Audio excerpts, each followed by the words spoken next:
This is our third episode of Epic Improv 2020, the eighth in an ongoing series.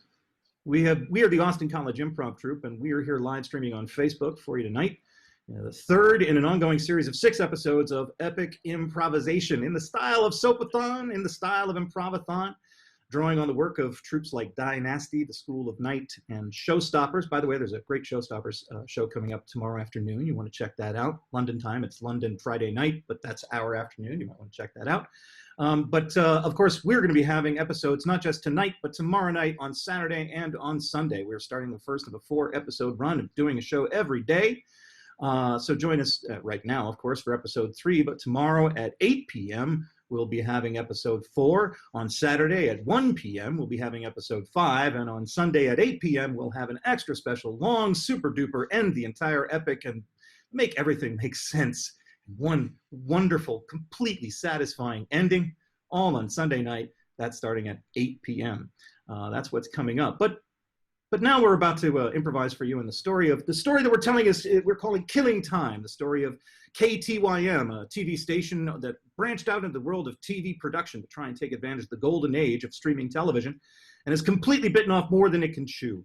We've recently discovered all kinds of things about K-Time TV, including the fact that its spokes mascot, that magical talking frog Shit Shtick, his life is hanging by a thread in a hospital bed, having to do with some accidentally eaten poison cake. Or was it accidental? And was it the cake that was poisoned? Was it something else? Did somebody else want Shit Stick dead? Who knows? We're going to find out. But in order for us to be able to do that, you need to know who the heck we are. We are the Austin College Improv Troupe. My name is Kirk Everest, and I'm the coach and director of these lovely people, and I'll be providing you with some narration over the course of the evening. But now I'd like to introduce you to them. This is Tacit. And they are. Oh, hey, that's right. I'm the one running the spotlight. Abby!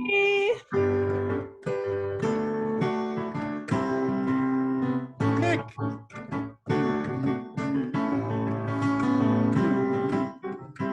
Reed! Collier! Kiara! Grant. Liv!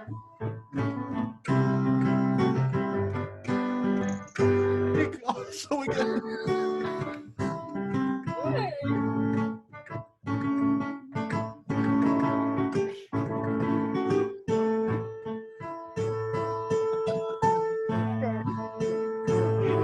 And John. And we are the Austin College Improv Troupe. Did I miss anybody? That's all of us. Yeah, good. Normally we've got Dan Pusel working with us behind the scenes to help make this process easier, but today we're flying without him, so bear with us as we deal with the occasional technical difficulties. But before we even begin to find out what's going on with the lives of our beloved characters and exactly who's playing whom, we need to take a moment to stop and get a message from our sponsor. Now, our sponsor is, of course, a company that provides a product so invaluable that we can't even begin to describe exactly how important this product might be and what impact it might have on your life. So let's take a moment now to hear about time loops. Time loops? Are you hungry tomorrow? Well, maybe you should have eaten time loops yesterday, and then you wouldn't be hungry this afternoon or this morning. Were you hungry yesterday? You know what would go great with this cup of coffee? Some time loops. You know what would go great with this cup of time loops? Coffee. You want to know what would go great with this cup of time loops? Time loops. You know what would have gone great with this cup of pencils? Time. You know what would go great with this Time time? loop may cause gastrointestinal distress, temporal dislocation, gastrointestinal distress, Time loop. lobotomies. If you or a loved one have suffered from time loops, you may be entitled to compensation. Mommy, what's for breakfast yesterday? If you or your loved one is entitled to compensations, you may have time loops. Mom, how did Grandma die? Well, honey, You killed her. Tomorrow. Gastrointestinal distress may cause time loops. Have you tried time loop? Coffee. And in just another moment, we'll have yet another message from our sponsor. But before we do that, we need to find out exactly who is playing whom for today's episode of Epic Improv. Let me introduce you to our players and a little bit about their characters. They're going to tell you a little bit about how they're feeling and what's going on in their lives. Let's start with Liv as Jennifer.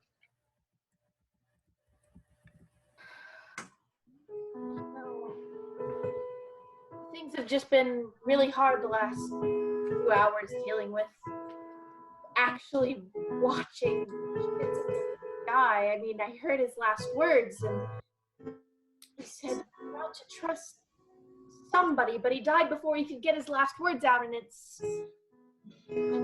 I'm worried now. Who should I trust?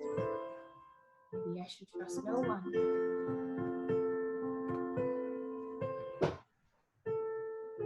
And we have Cal as Matthew. All my choices are meaningless. So how far will I go to get the things that I want? I crave to find out and fear the answer. That's Matthew, ladies and gentlemen. Next up, we want to meet Father Christian, as played by Shannon. I'm Father Christian, and everyone is dying around me, and I can't help but wonder, is it my fault?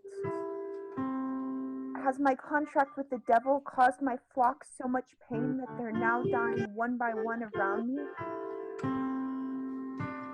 I need to find a way to fix this, even if it's at my own expense.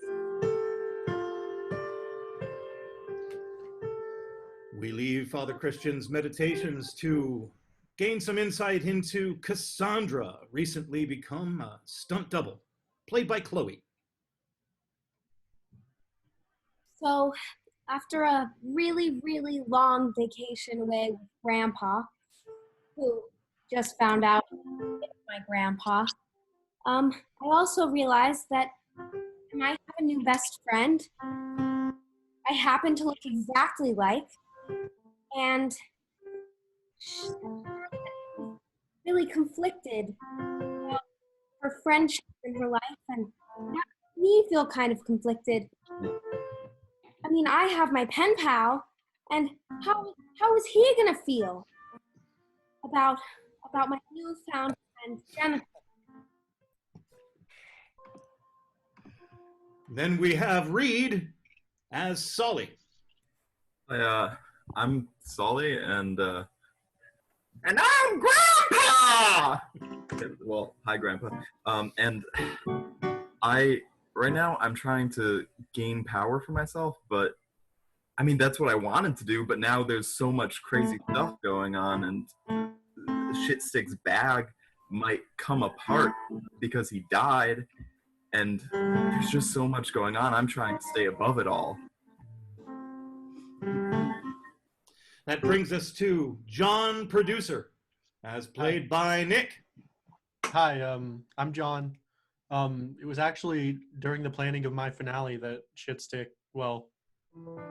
passed on. And just with everything going on, I felt a real pressure and everything. And I've turned to my friend Matthew, who I believe is there for me and is holding on to, Shitstick's bag. And I'm just so conflicted. I feel like I need to talk to my father, or at least that's what Lady Lilith told me I could do. My father, of course, executive producer. And we also are very interested in the life and times and past, speaking of relationships, conflicted relationships with fathers, of Jim Moneybags. Don't call him Mr. Moneybags. That's his father's name. Jim, played by Diara. I'm not really sure how to feel nowadays because my shit stick is gone, and I've had shit stick my whole life, and got him from my father. So last time I talked to Lady Lilith, she said that Shitstick would love it for me to make some grand donations in his honor, and so that's something that might be in the works. Still don't know how to feel about that yet, though, but it might be coming. Remember what I said about conflicted emotions, ladies and gentlemen? That's definitely the case with Claire, as played by Abby. I just wanted to have that cake with the poison. I mean, the sprinkles, and it was only supposed to be for Jennifer. Now it hurts so many people, but it still hasn't achieved what it set out for it to do. And this Matthew guy, I mean, I don't know if I should trust him, but I think he might be able to help me get what I want. I can't figure out what to do. If only there was someone I could talk to, someone who could help me, someone who I could trust with my feelings. Indeed, that is the lingering question, as we wonder what is really going on inside Claire's mind. Even Claire is unsure. But we must find out about some other people in our community. In fact, let's not forget taxi driver number 3, as played by Bird, who will also be playing all Steves. Beep, beep, beep, beep. I will break the law and get a speeding ticket. Wink, but only if you tip me money. And also, my name's Steve. Forever. We also have Grant as traffic cop number 9, and he will also be playing all Steves. Hey, slow down. Hey, you, sidewalk, use it. Jesus Christ. You'd think they pay me for this. They don't. I come out here out the goodness of my heart. Does that mean I have no legal authority? Yes, but they don't know that. You with the dog, I'm watching you. What will be the fate of all of these characters? Will, in fact, this narrator be pulled over by a traffic cop? We don't know. Things are moving at such a pace that we have no idea how fast we're moving or where we're going to go, but we're going to find out today. We're going to find out together. In fact, let me give you just a brief recap of something that happened at the end of last episode. At the end of last episode, of course, you'll remember that Jennifer found herself in the hospital room. She had been told that Shitstick was awake. She'd been alerted that he had something to tell her. And she heard what she thought were his dying words when he said, "Don't trust Claire." Why, then it surely looked as though Shitstick had kicked the bucket for sure, gone belly up, visiting that great tadpole factory in the sky where shitsticks are plentiful and infinite. But no, it turns out that in fact Shitstick had a plan to fake his own death. And in fact, in a gripping scene, spoken entirely in iambic pentameter, Shitstick and Jennifer discovered what Shitstick's plan was in fact going to be. Yes, that's right. The whole plan was all about how Shitstick was going to fake his death so that he could find out who was trying to kill Jennifer, because that way they'd be able to find out who had put sprinkles into the cake. So that was the plan. And it was all played out in an incredible scene, all captured on those security cameras that were monitoring. In fact, it was supposed to be a live stream of his hospital room, but someone forgot to press record. So we bring you to the next scene. Later on, that conversation between Jennifer and Shitstick, in which Shitstick, played by Reed, will be going over with Jennifer and attempting to rehearse the death scene that he's going to stage, in which he tries to fake his death. Let's take you back to that hospital bed right now where somebody has actually, has actually pressed record this time in order to find out how this death is going to be staged. Damn it, Shitstick, I thought you were dead. Hey, Jennifer, that's your name. I am the pentameter in this. Are we still doing that? Nah, you don't have to do that Okay. in the pentameter at all. That was the last episode. This episode is in contemporary prose. Yeah. Very cool. Jennifer, all right. I'm alive. I know, it's amazing, right? This is wild. So, I'm sure you're dying to know how I came up with this crazy idea to fake my own death and how I executed it, right? Yep. Yeah, I'm just really confused what this has to do with Claire. Right. Okay, well, I needed Claire to think that I was dead, Jennifer. Use your head. See, Claire is no good. You can't trust her. But she's my best friend. Mm-mm. No. She wants you to think that you're her friend, but she's in this for herself. Trust me. I know, Jennifer. So all of those years in our little small Kansas town just mean nothing? Hang on, so you're telling me you're not in the least bit interested in how I faked my own death? I am very interested in that, but I also have feelings. Okay, yeah, no, I don't matter. Let's just talk about you and Claire, because that's fine. Okay, let's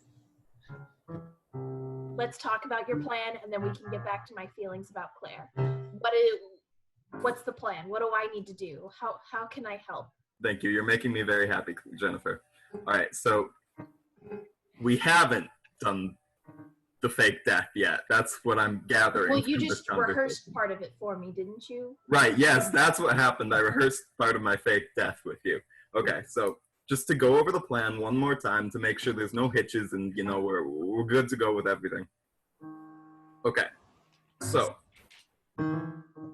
Well, step one was you made me believe you were dead so that I now know what it feels like to act like you actually died in front of Claire. Yes. I also just wanted to see how you would react to me dying. I was hoping that you'd be very distraught, which you were. So that made me feel good. As you know, frogs are incredibly, notoriously well known as being super resistant to amoxicillin-base. Sorry, I got a frog caught in my frog throat. So I can eat it and it's not going to cause a problem for me. But I eat some poisoned cake and then everyone is going to be worried that I'm on my deathbed, right? We get the whole station to spread the news, tell everyone he's dying. We order like a quintillion flowers for me, right? You know, jam up the works and everything. Everyone's gonna be, you know, focused all over the place on everything. And then when everyone is, you know, when they lull into a sense of security, you know, I stabilize, that's when we pull it. That's when I fake my own death. Okay. So we're up to that point right now, correct? Yeah, let's skip forward, and I did it. That sounds good. Yeah. Oh, okay. So where does Claire come into this? Are we trying to kill her now? Whoa. I mean, you know, I gotta be honest. I'm not exactly. You know, I like plotting things, but I don't think super far ahead. So I haven't really considered what we're gonna do after I fake my own death. But do you want to kill Claire? Do you want to kill Claire? Because I don't feel like I have much motive yet. I'm always down for a good old-fashioned murder, but all that bloodthirstiness in a frog aside, it's worth noting that in that missing caesura scene, in that lacuna, in that gap in our narrative, it was explained that Shitstick explained that the reason that he needed to fake his own death was to be able to get the cops to investigate his own murder, because everyone knows you can't investigate a coma. You've got to have a murder in order to have an investigation happening. So clearly it's to get the police involved. So yeah, I want to get police involved. Right. Okay, I remember there were some really incompetent police investigators. They all died. Yeah, that wasn't supposed to happen. Speaking of Well- which, we turn our attention now, while we leave Jennifer and the frog plotting the inevitable staged death that will, of course, be live streamed live from his hospital room shortly. We turn now to Claire and Matthew, who are back at the studio where they are standing amidst the bodies of grocery police and nuke police. And of course, now in this episode, the camera pans back to give us a wider angle, and we see that there are some more dead police here, complete with their own chalk outlines. I believe, in fact, that over on the ground, over in the corner, there are some dead General Motors police who appear to have died of some kind of toxic fumes.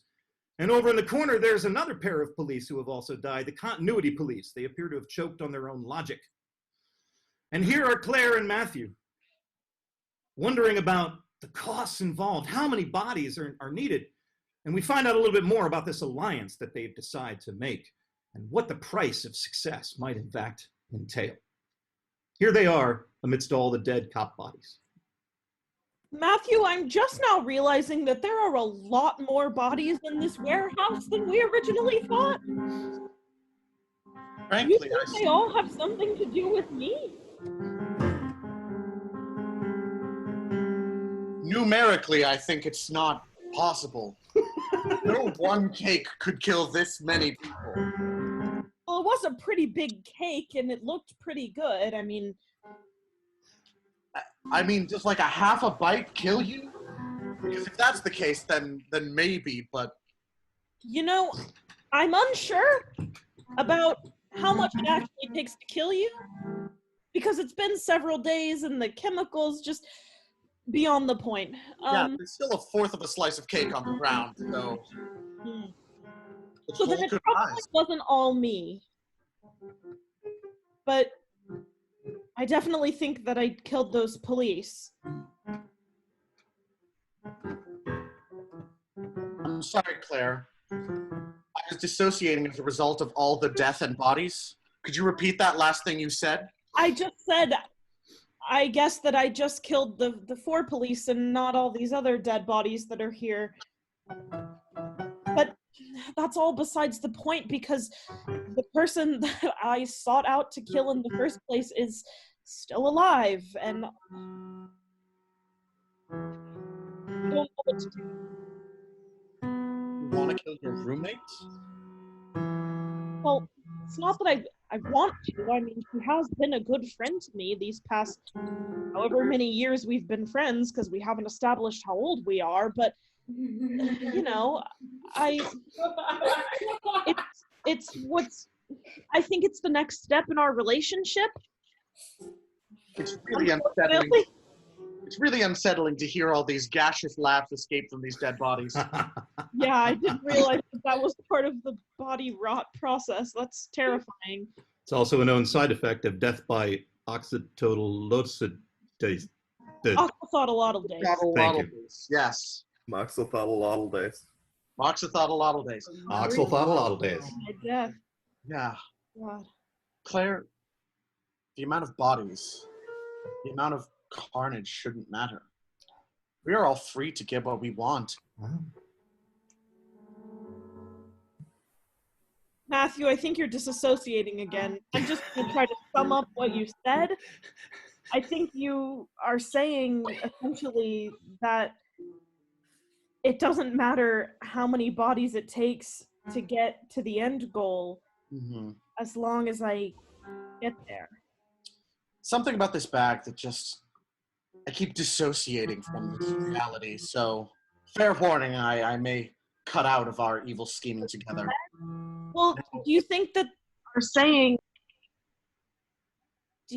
there's something in Shitstick's bag that could maybe be helpful to achieve our plans? I mean, I'll also do, if you help me, I'll help you. You know, you scratch my back, I'll scratch yours with whatever it is that you want to accomplish too. What is it that you want to make happen? Claire, if there's something the death all around us shows us, it is that this life is meaningless. We live, we make choices, and die, and that is all that we can ever do. The only thing I've ever wanted to show the world, the only thing I've ever wanted was to show the world that that was the case. To make them truly believe it and abandon the semblance of meaning, the striving for an unattainable goal. So you'll achieve that by helping me kill my roommate, the process in which may result in the ending of an incomprehensible amount of innocent deaths? Well, not too terribly long ago, I simply wanted to show the world through a TV show that life was meaningless. To show the world a spectacle of death and destruction, to make them realize that this could happen to any of us. But now I see you're right. A TV show isn't enough to demonstrate that that sort of nothing could become any of us. I guess that makes sense. Well, maybe we should look in the bag and try to figure out our next step. It's limitless.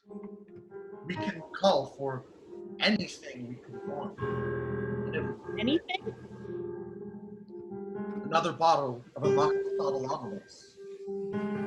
a gun, a laser gun, an acid gun, a nuke, an acid nuke, a laser nuke. I could keep going. And in fact, he could. Are the side effects of the infinite bag, in fact, disassociation? Are you, in fact, disconnected from the astral plane and from the hive mind because of the radiation leakage from the untold number of weapons of mass destruction that are tucked away right next to the perfect novel and right next to that thing that you were looking for this morning but you couldn't find because it was lost? It was underneath the table. That's in the bag, too. All of it's there. The side effects are unimaginable. But we're going to imagine them because they're going to start kicking in pretty soon. As Matthew and Claire open that bag and find out more about what's inside, we turn our attention now to future stunt double Cassandra. Cassandra is writing to her pen pal, Mort, as played by Nick. And this will be a series of letters back and forth between Cassandra and Mort, in which Cassandra goes back and forth about A, this wonderful new opportunity of becoming a stunt double and meeting somebody who's practically her twin, and B, this might mean quitting her job at John Jimmy's and leaving the sandwich shop forever. So dealing with these two questions and asking for Mort's help and guidance, let's get some correspondence between these young pen pals.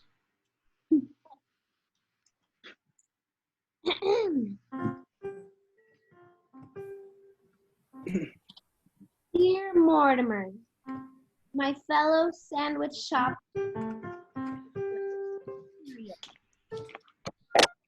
As you know, I've been a struggling stunt double for quite some time, but I think I met my long-lost twin / new friend Jennifer. We look exactly the same.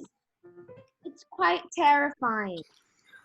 I didn't know that someone with straight hair would have the same hair as me, because mine is so clearly straight as well. Also, I know that me working at K-Time Studios may mean I won't get to see you as much. It might also mean that I'd have to quit my job at the sandwich shop called John Jimmy's. I think that would make my parents very disappointed. I grew up around the vegetables. I grew up around the maters. However, my parents, who owned a grocery store, they were proud of me when I decided to work with the vegetables and the meters. And then they became the grocery police. I haven't seen them in a few weeks. Terrifying. I wonder if they're okay. Anyway, right back soon. Sincerely, what's my name? Cassandra. To Cassandra. Hey, it's me, your pal Mortimer. So good to hear from you. Things are pretty crazy in the sandwich world, and I gotta tell you, it's really heating up back here. You know, it's really cool that you're off in Westerville, Hollywood, or whatever we call it here. I never thought you would make it big time on K-Time, but it's really cool to see that you're following your dreams. You know, I'm sure John Jimmy's misses you just as much as we miss you here at Yabus. But I think that you're probably pretty good at this whole stunt double thing, considering how fast you managed to get between the two places and do your job okay. Also, yeah, your hair is kind of cool. Haha, I guess I never noticed. So anyways, I hope you find your parents and all that. But also, we really miss you here in the sandwich world. I think maybe if you can make enough money from this whole stunt doubling thing, or whatever you call it, that we could make our own sandwiches one day. If that's not too much, I don't want to ask too much from you because that would be too much, and I don't know. I just don't want to impose. No, not love. Also sincerely, Mortimer. Yeah. Did I get the letter? Yes. Yeah. Yeah. Yeah. We get a couple of this back and forth. Yeah. Delivery. Yeah.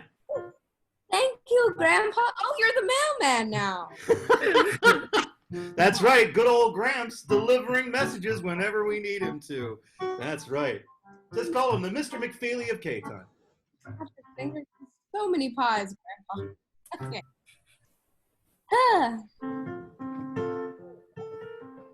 A sticker. Add it to the collection.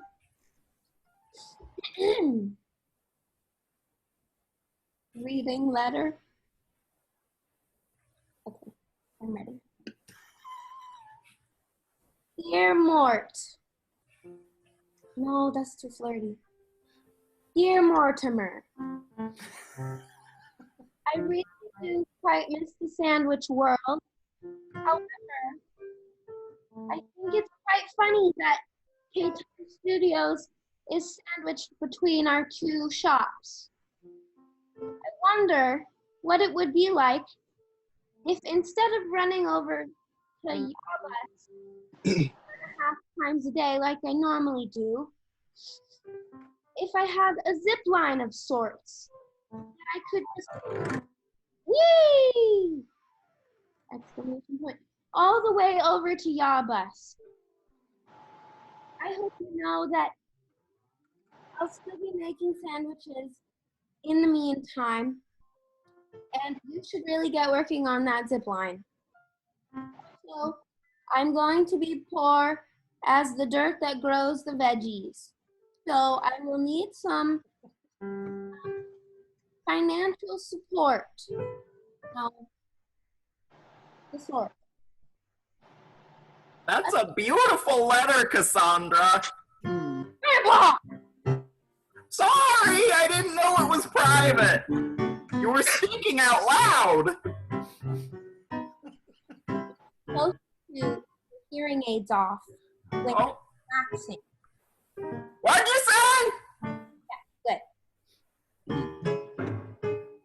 Support. I know you make 6 figures every 6 months making sandwiches at Yabus, so I think you could spare a little. Also, make the zip line, please. Your pal. No. Your bud. No.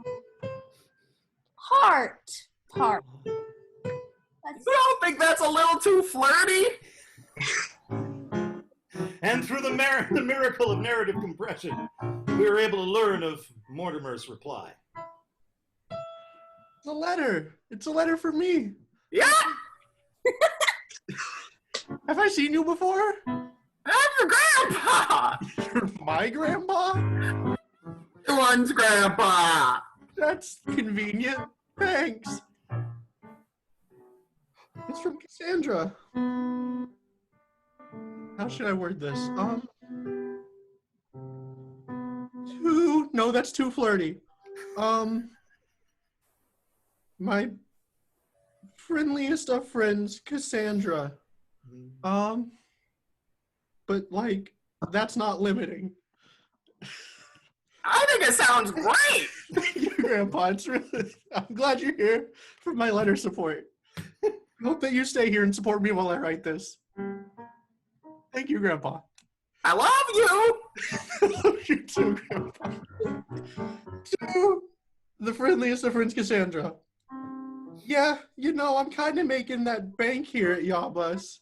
I do, in fact, make some letters every 6 months. And I think if I pencil it down for long enough, I could probably invest in that zip line. You know, the sandwich business is pretty profitable, and the money sure is nice. But it's nicer with the friends you have to make sandwiches with when they're around. Anyways, I hope I could use that zip line too if I built it. Because, like, then I could zip line into the studio and, like, not interrupt anything that you're shooting or whatever. But, like, hopefully see you and, like, hopefully hang out more. And, like, I don't know, maybe go get sandwiches sometime or something. Yeah, that would be really cool. Oh, hey, by the way, did you hear about those grocery police at the studio? Hope those weren't the same. Grandpa, what's an ending that's not too flirty? Will you marry me? No, that's way too forward. That's a little on the nose, Grandpa. You should still tell her how you feel. Cassandra, let's go get a dinner that's maybe or maybe not sandwiches sometime. Also heart. Mortimer. That's very good. And Will you we'll take care of find this out. letter for me, Grandpa? We'll find out what the reactions to that letter will be. Perhaps at a dinner party that might be the perfect occasion for a first date between these pen pals, these estranged pen pals. There may be, in fact, a dinner party that they could attend, being thrown by somebody that Cassandra just met recently. I don't know. We'll find out later. But now we turn our attention back to the hospital, where while Jennifer and Shitstick plot that fake death scene, which we'll see in just a moment, they've already prepared and made arrangements for the doctors to go and tell Jim and Father Christian, who are waiting in the waiting room, in a scene that involves terrible miscommunication all around. We'll have Grant and Bird be the doctors attempting to explain to Jim and Father Christian that Shitstick isn't going to make it. Let's see that news brought by Grant and Bird as doctors to Father Christian and Jim at the hospital. Wow. Father, I have some hard news for you to hear. Shitstick did ingest a huge amount of tiaxylidine. He didn't have that he didn't ingest actually very much, but his body is very small, so it really is gonna hurt him. So Dr. His Jenkins, body like a rocket. Dr. Jenkins too, does that mean he's going to die? He's not gonna make it. He's not gonna make what? He's never been much of a, handyman, so I'm not really sure. Well, he's probably not gonna make it into heaven, but he's not gonna make it into tomorrow either. He's gonna die. He's gonna die a shirt or a towel, a hat. His soul will be separated from his skin. He's going to die. We are going to put him in the dirt tomorrow. We won't. We're gonna call some other people to do it. Some grave diggers. He's gonna die. He's gonna croak, if you will. Aha, get it? Because he's a frog. Good doctor. But if he's croaking, then he's not gonna be dead. Yeah, then he'll be alive. He has to be alive to croak. Oh, that's a good point. Wait. No. He gets one last croak. So he's alive and he's gonna live. Right now, he is alive. Okay, good to Okay. know. Why didn't you just tell me that in the first place? Very soon. Very And soon. the narrator takes a moment to consider if he needs to be alive to croak, we can understand why the continuity police choked on their own logic. Back to the scene. Jim, I'm gonna need some extra money from the studio in order to pray over his body and for the wake, if he truly croaks at last. And You're behind on your payments already, sir. You don't get any more money. This will be a moment of your own heart, okay? You don't get to ask Would for you, money till I get my money. Would you mind if I interjected for a moment as a doctor? We do, if a body goes unclaimed, we do bury it ourselves, and he is just a little frog, so we can just throw him in our biohazard trash can for free. Yeah. Why would you do that if I'm right here?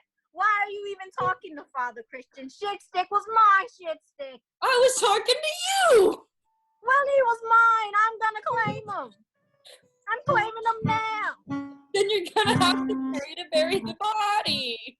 Well, I'm gonna pay for it. Why are we talking to Father Christian here? He just always wants to take my money. oh, okay, so I don't need to pay for it. Okay, thank God. No, but you still got payments to catch up on, buddy. With all of this heartwarming concern over Shitstick's face taking place in the waiting room outside, we turn our attention now to that hospital bed where the carefully prepared fake death scene of Shitstick has been rehearsed and will now be played out as streamed live to the millions watching from their own corner of the astral plane, watching as their hero apparently meets his maker. Okay, Shitstick, are you ready? I just heard the doctors over there alert Jim Moneybags and Father Christian that you're not going to make it, so I think now's the perfect time to put on a show. Everything's good to go. Live stream setup.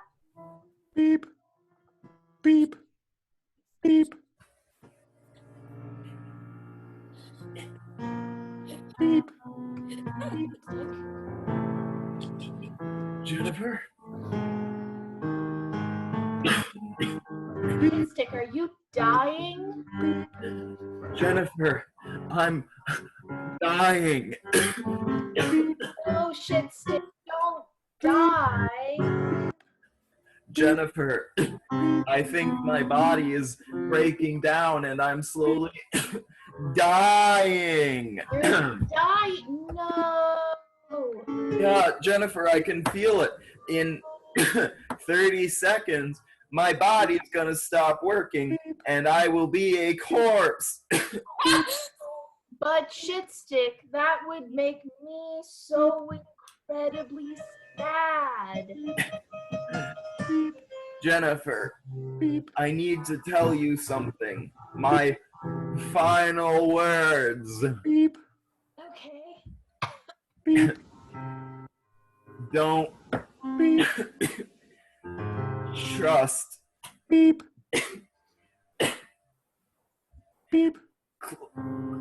Claritin.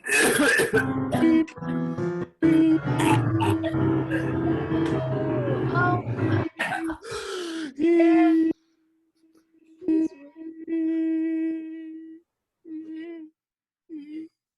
Wow. What an emotional role that was. Let's now see all of the nurses in the crash team rush into the hospital room and a mad, frenzied scene involving everybody from their various windows. Let's see that ER team try to save Shitstick in one of these great hospital soap scenes. Go for it. Clear it. Give me 75 on the Gotta scrub, everyone. Don't forget to scrub. Clear. We all shock him at the same time. There's like 4 of us doing it.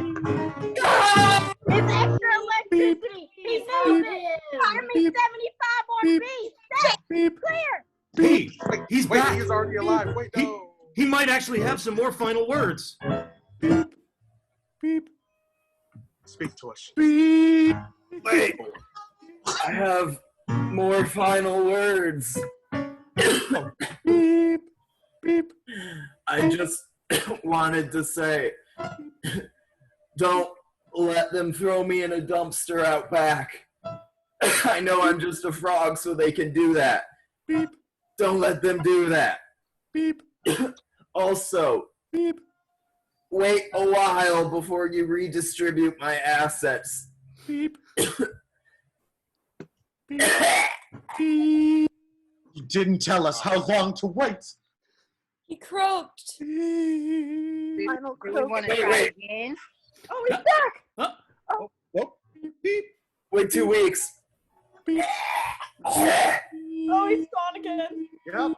At that moment, Close to the roller coaster. At that moment, we hear the hut of a team of emergency specialists ziplining, led by, of course, stunt woman Cassandra, into the hospital room in an amazing scene involving stunts, special effects, some staged combat, and people rolling up over the bed and underside and changing places with machinery and smashing windows and some explosions outside and a flock of birds going by and a shooting star up in the heavens. And then, of course, Shitstick has one final thing to say.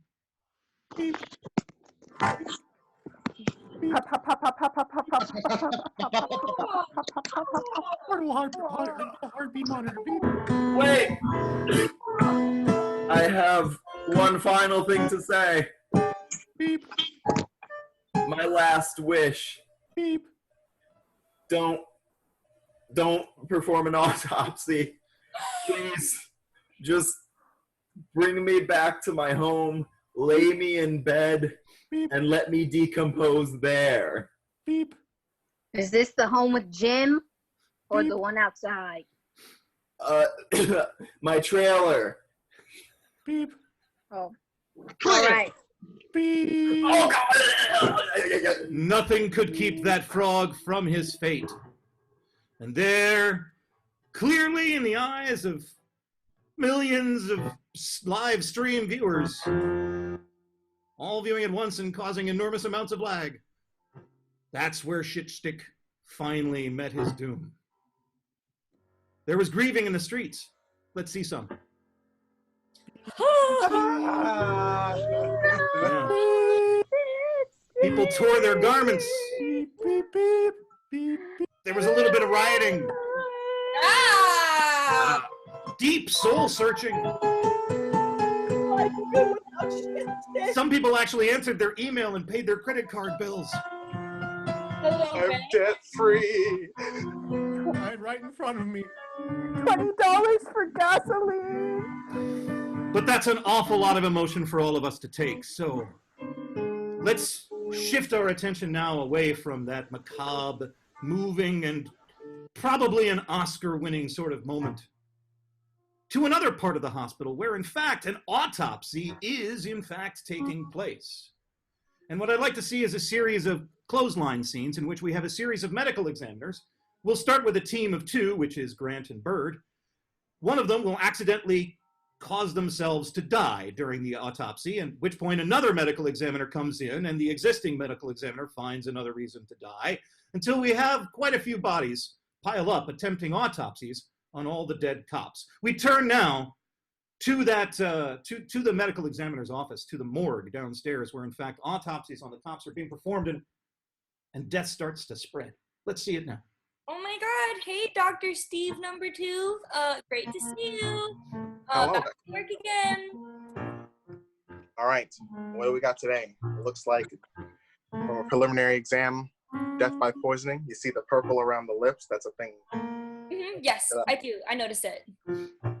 So it seems like we're gonna have to cut this joker open to see what's inside. Wait, hold up. Can I? Oh, I was just gonna ask if I could practice first. Cut it, because this is my first autopsy. Oh, okay. Well, Okay. here you go. Here's the scalpel. Okay, thank you. Oh, oh, Oh oh. wow, this is how the body inside looks. Okay.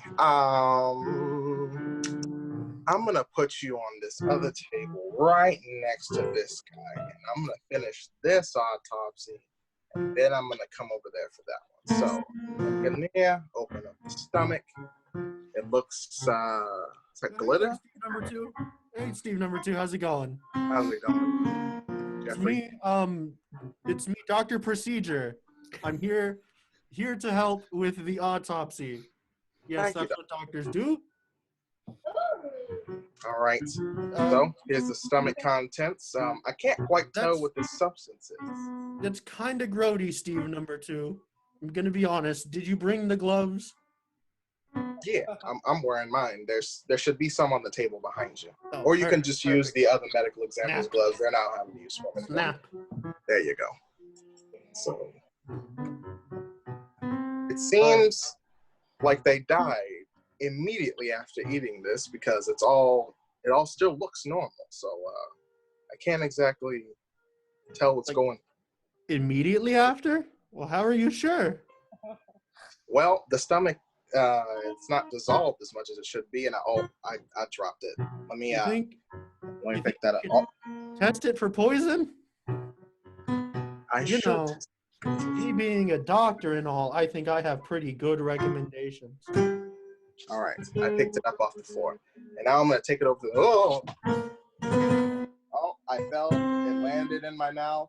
This is horrific beyond compare. Oh no! How could this have happened in my hospital? Oh my God! Oh, that's really good Let buttercream. me pick that up, but not you, because you're kind of grody and dying. Hey, Dr. Procedure, do you need any help with this? Ah, Nurse Stat, thank you for making it so quickly. Oh, you know me, I'm always on it. All right, so what do we got? Well, you've got 3 dead bodies now. Would you like to perform the first incision, Doctor? I could, but it makes me a little bit queasy. I'll give it a try, though. All right. All right, scalpel. Scalpel. Other scalpel to do some lifting. Scalpel. All right, and then we're going to pry it. Oh, that's gross. Oh, that's so yucky. Oh, no. Feel free to vomit into the stomach contents. It's not going to get any worse. I'm just going to have to dive in. Hand first, and other hand. Oh, no. The stomach acid is dissolving me. Oh, no. How will we ever go? Before I go, let the other doctors know that they be doing some weird shit in medical school. Can I get another doctor to the morgue? Hello there, Stat. Hi. I finished my residency, and I'm 9 years old, and I'm ready to cut open my first body. All right. Well, whenever you're ready. Scalpel. Oh, I'm definitely giving a knife to a child. Thank you. Juice box. Oh, well, I guess it might as well. Stat. You got it. Hang on. Can you put the straw in it for me? Get it back. All right. Thank you. Oh no, doctor! I got my hand with the straw. I'm bleeding out. Oh no, nurse. Oh, the horrors I must witness as a doctor. It turns out, kid, I was the juice box all along. Nurse Stat. Hey, kid, are you okay? That's Dr. Kid to you. I was given a tour of the hospital and I heard you crying. Is everything okay in here? There seem to be a lot of bodies. That's why I was crying. I wanted a juice box, but then he impaled his hand and he hit his hand organ. So then he died. Okay. He died. Is there something can I help you with the autopsies? Yes, that would be really good. Okay. Hang on, I really have to pee, and I can tell that the trend is that a lot of people, everyone who comes in this room has to die, but I'm a little kid, and I think, and I want to live, so I'm gonna go pee. And so we leave that scene, ladies and gentlemen, in order to spare the life of the child doctor, who may or may not be responsible for some remarkable poetry on the side. Thank you. You're welcome. But we'll find out more about what's going on in the horrible morgue in the local hospital soon enough. But of course, death brings about all kinds of changes and the need for preparations. We turn now back to K-Time Studios, where Father Christian is having a serious conversation with Solly about making arrangements for the funeral for Shitstick, in which, again, as always is the case, Father Christian is asking questions about what's the right way to live? How do I change my life? And Solly may or may not have some answers on this point, as they talk about themselves rather than really about the funeral. Let's see them now. All right, so we're Father Christian, I see you're dressed in all black. yes, I'm usually dressed in mostly black, but I forewent the white in order to honor our fallen friend. It is a 2-inch difference, but it is noticeable. Yes, that's right. Solly, I will probably need about like 1 million candles. Solly, I've been questioning something lately. And I was thinking, since you hear everything, you'd probably know. Yeah, you can talk to me about anything, Father. Well, with all these deaths, all those poor nurses, all those poor policemen, I can't help but wonder if maybe I might be responsible. You see, I have a friend, his name is Lucy, and I signed a contract with him a while back, and I can't help but wonder if maybe the deaths are my fault. Okay. This contract didn't happen to be signed in blood, was it? It was. Lucy was very particular about it, the ink that we used. Oh, Father,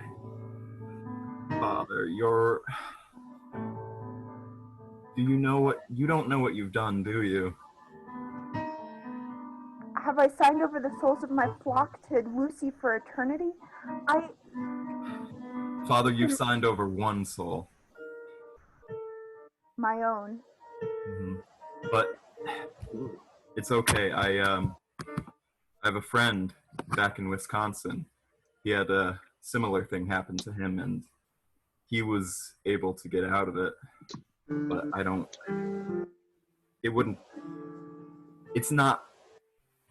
it's not worth it, Father. The souls of innocent people are always worth it, Solly. Tell me what I have to do. Father, you have to trade your flock's souls for your own. If you can corrupt them and bring them to the devil, then he'll release you from your contract.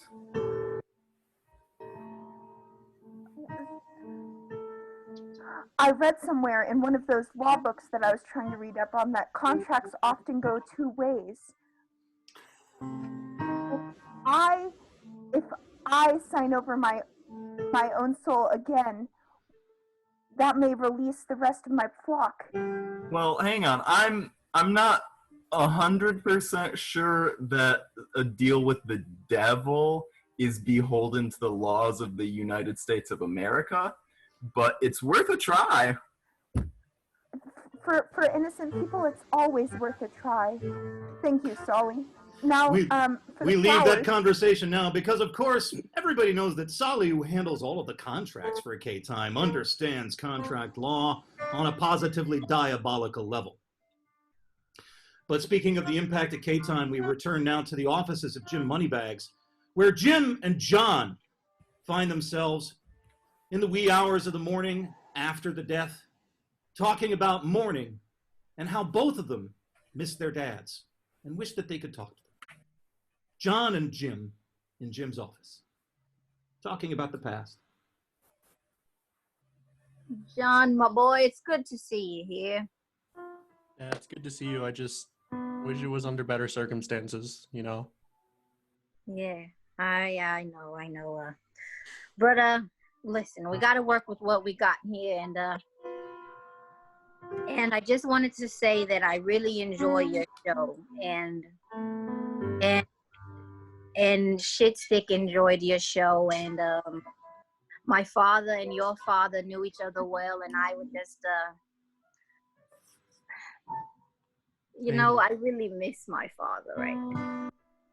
Thank you. Yeah. No, my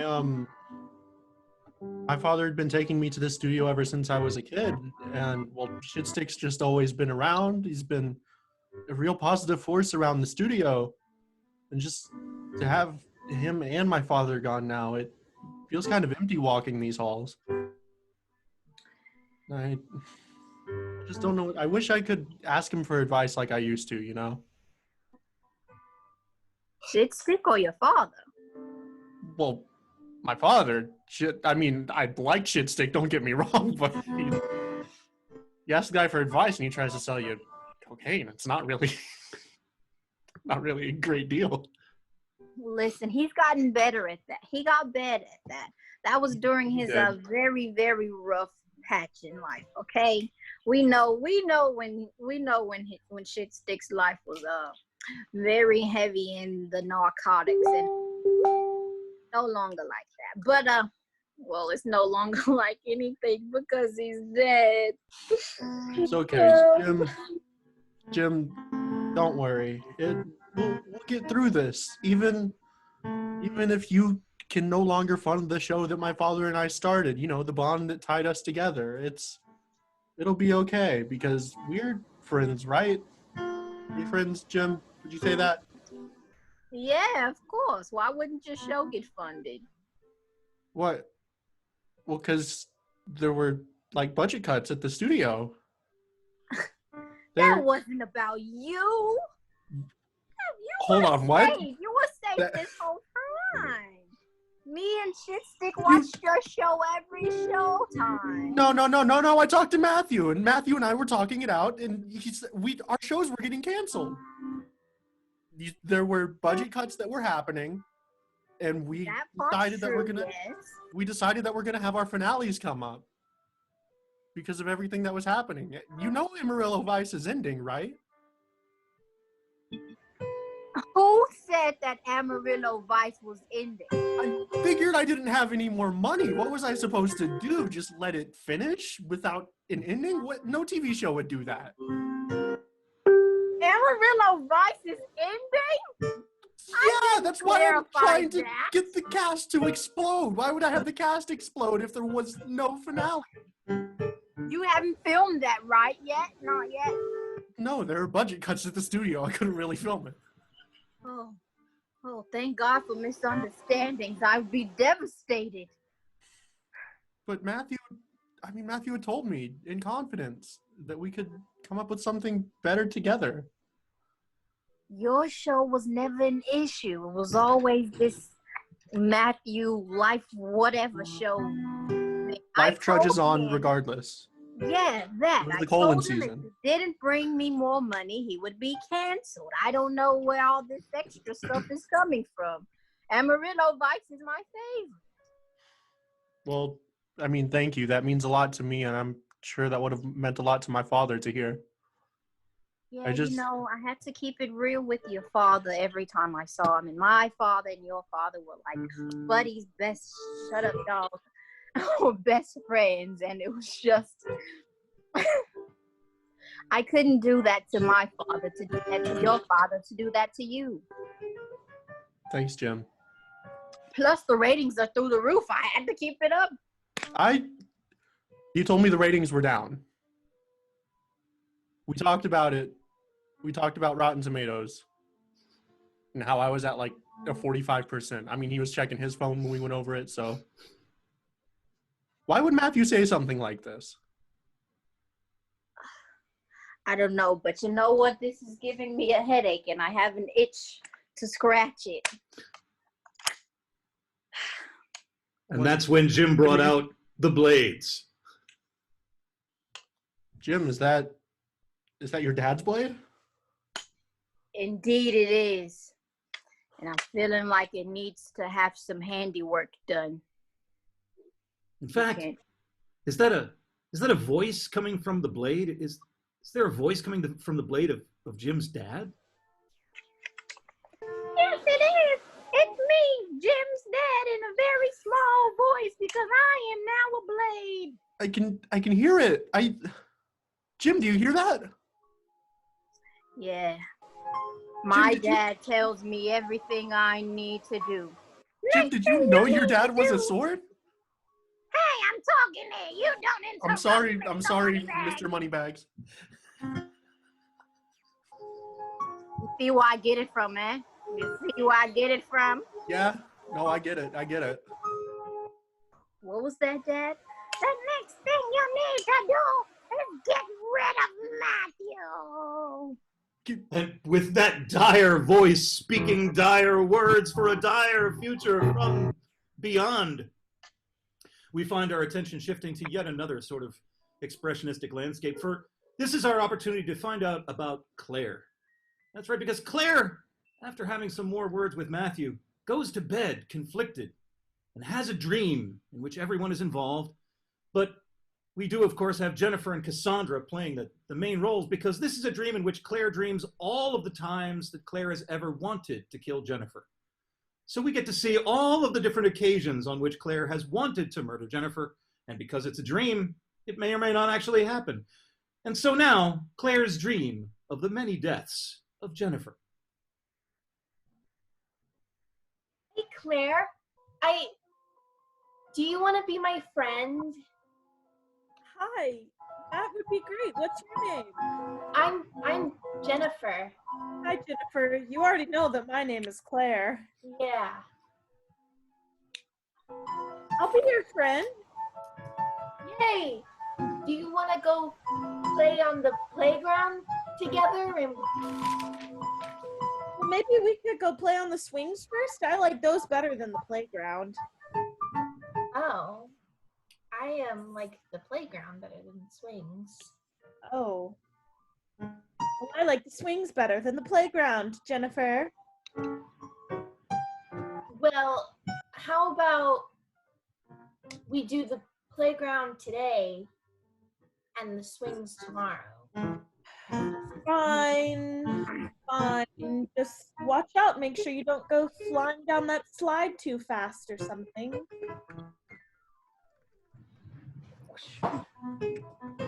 Jennifer is sleeping, and she's sleeping rather heavily. I wonder if I pour this cold water bottle on her face in the pillow, if she'll be able to breathe.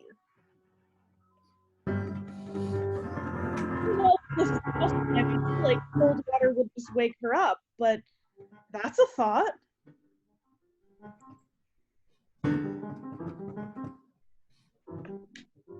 You know, I'm thirsty. I'm gonna go get a drink from the fridge. There's an inch of milk left in the corner. Jennifer was the last one to drink the milk. Oh, God, sometimes I could just strangle that girl.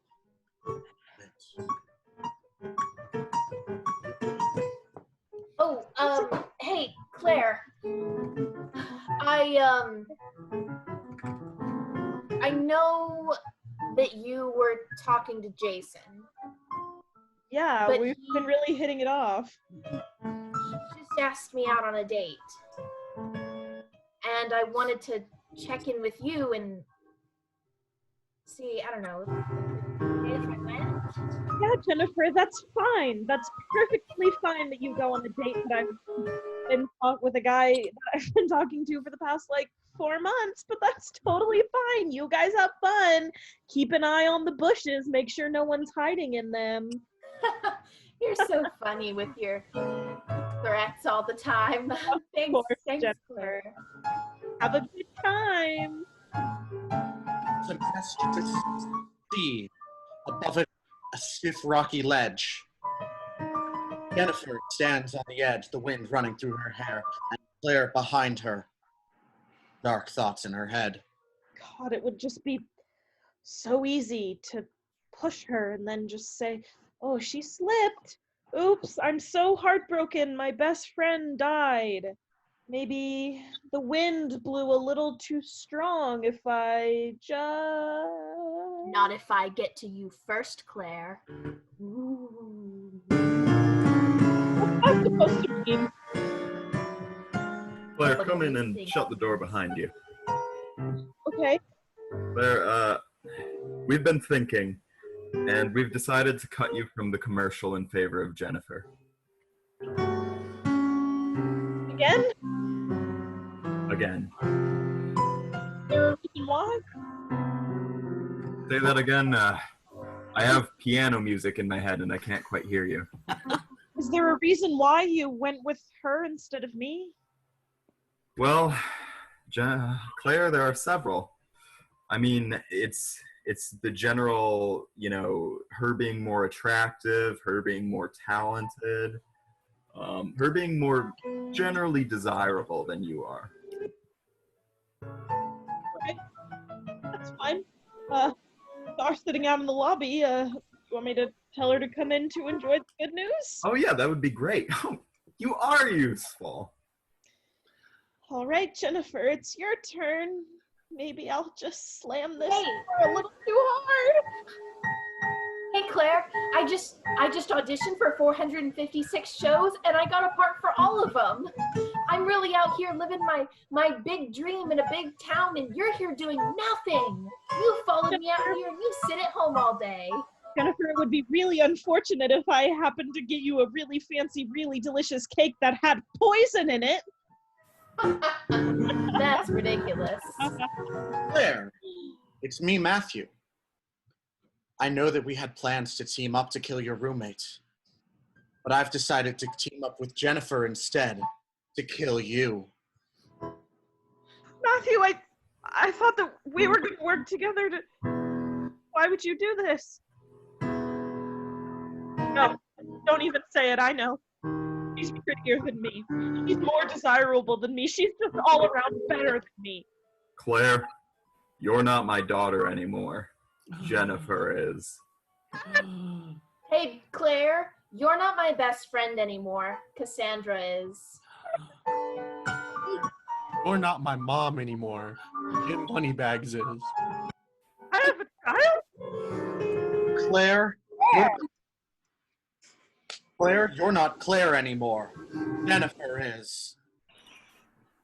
Claire, you get no more time loops. They all belong to Jennifer. Claire.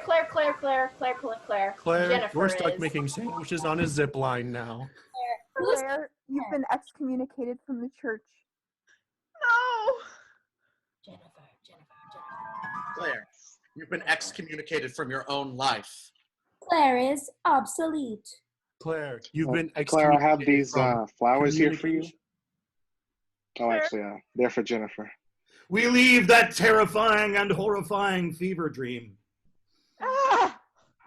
And Claire wakes up, tries to find her way back again in the usual day, until somebody delivers some flowers to her door, right there that morning, as played by Bird, delivery person number 9.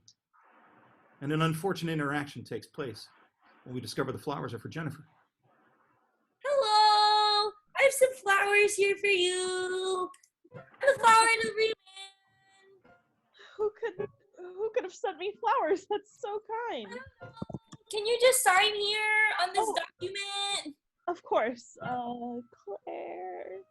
What did you say? I'm so sorry. What did you just say your name was? I was just signing my name, Claire. Is Jennifer your first name or something? No, Jennifer's my roommate.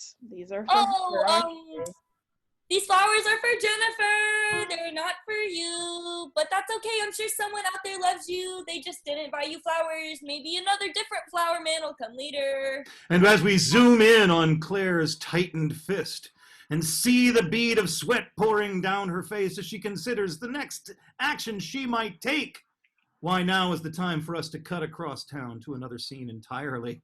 That's right, because Matthew's decided to take a lunch break at the local yaw bus. And he finds himself having a conversation with the guy behind the counter, Mortimer, about the bag that Matthew finds himself in possession of. A bag that should have stopped working if Shitstick was really dead. But if Shitstick is dead, shouldn't the bag belong to Matthew? Talking out this problem is what's going to happen between Matthew and Mortimer at the local Yawbus. Hello, sir. Welcome to Yawbus, where we make sandwiches and also your dreams come true. What can I get for you today?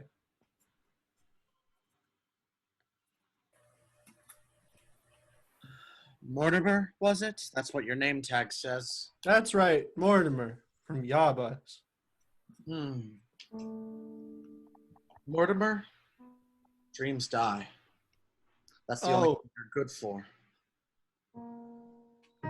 And sandwiches wilt over time. Yeah, we make new bread every day, though. Mortimer, if you could have everything on a sandwich, would you eat it? Well, yeah, sometimes when I'm really hungry in the middle of a shift, I'll get a bunch of vegetables, and I'll get, like, you know, the cucumbers and the tomatoes and the bell peppers, and yeah, I guess I would.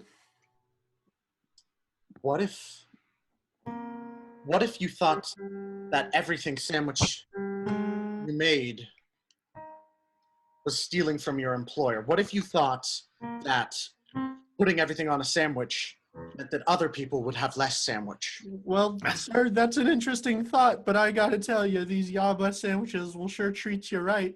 In fact, if you would like to choose a bread right now and not hold up the line, I could get you literally whatever you want on a sandwich.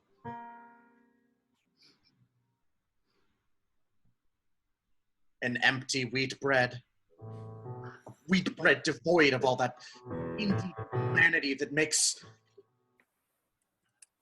Like, you want me to hollow out the loaf of bread for you?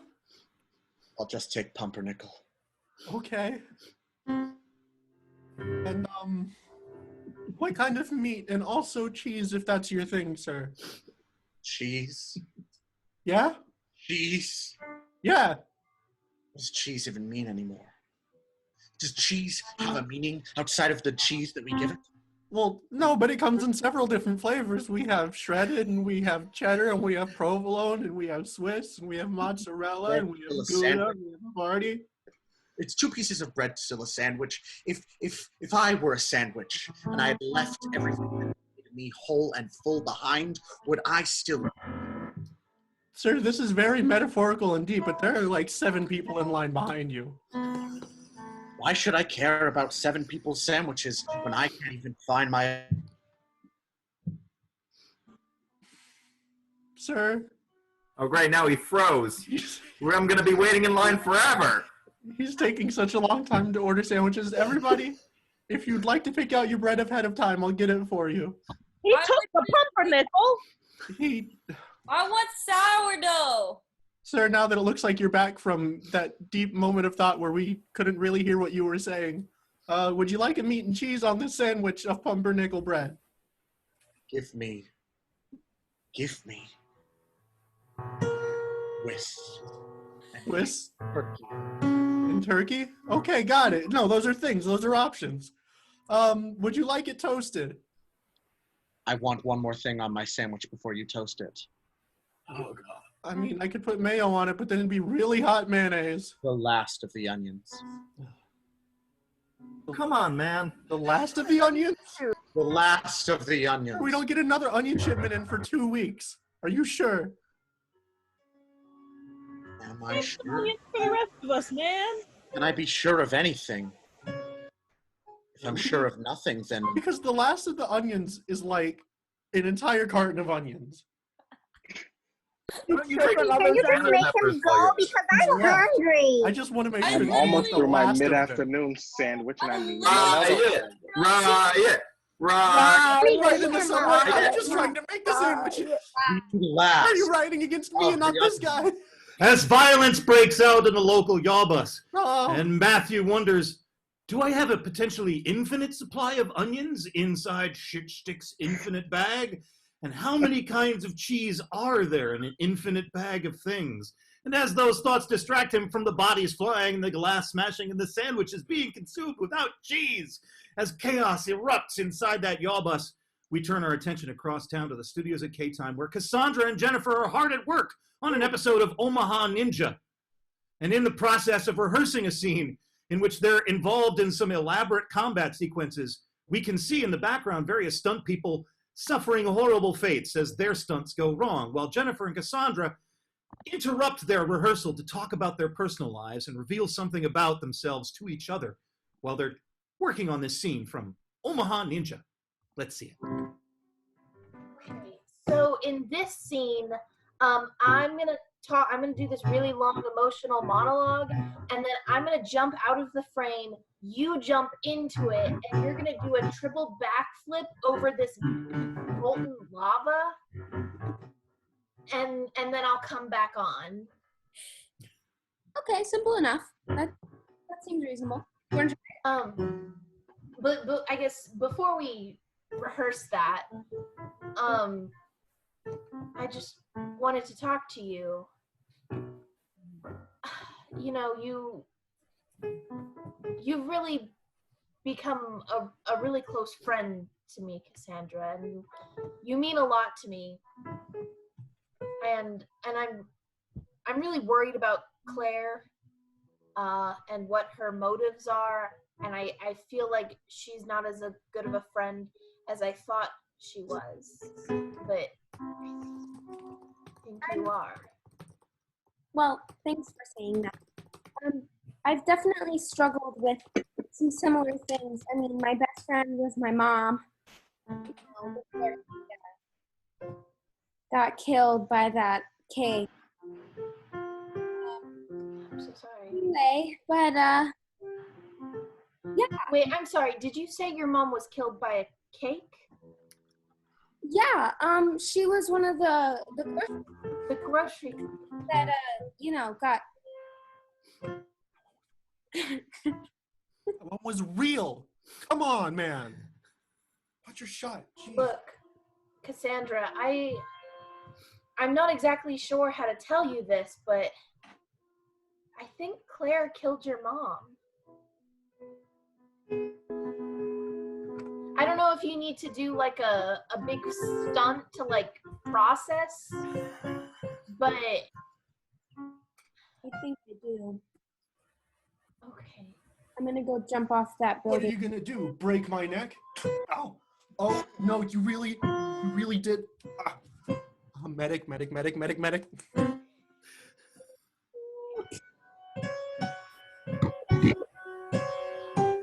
And as Cassandra ascends the ladder to the top of the building with the 5-story drop, knowing that the only way that she can find emotional expression for what she's feeling is a death-defying stunt. Will she survive the stunt? Will she find some kind of psychological and emotional clarity as a result of the experience? Will Jennifer and Cassandra get closer together? Will there be cake at the dinner party at Jennifer's and Claire's? Who knows? What's going on with Michael? Will there be some dissent between John and Michael over the nature of this bag? Will absolute power corrupt absolutely? Will it confuse the story? Absolutely yes. We guarantee that and more on the very next episode of Epic Improv 2020. We'll find out more about what happens with Shit the Frog, who has already faked his own death and will now only be able to appear incognito.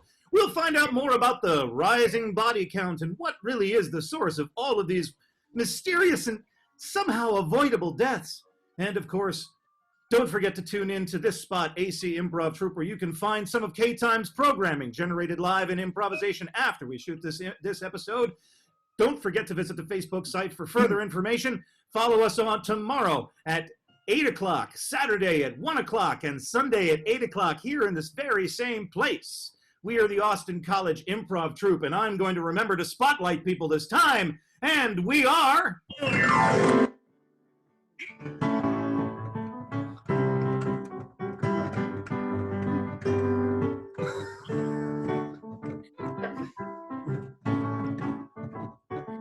Whoops.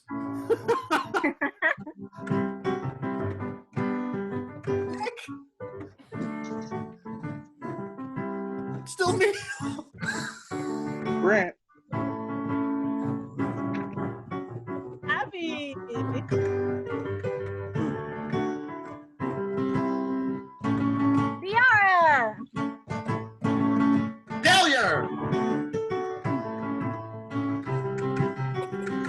Read. Bird.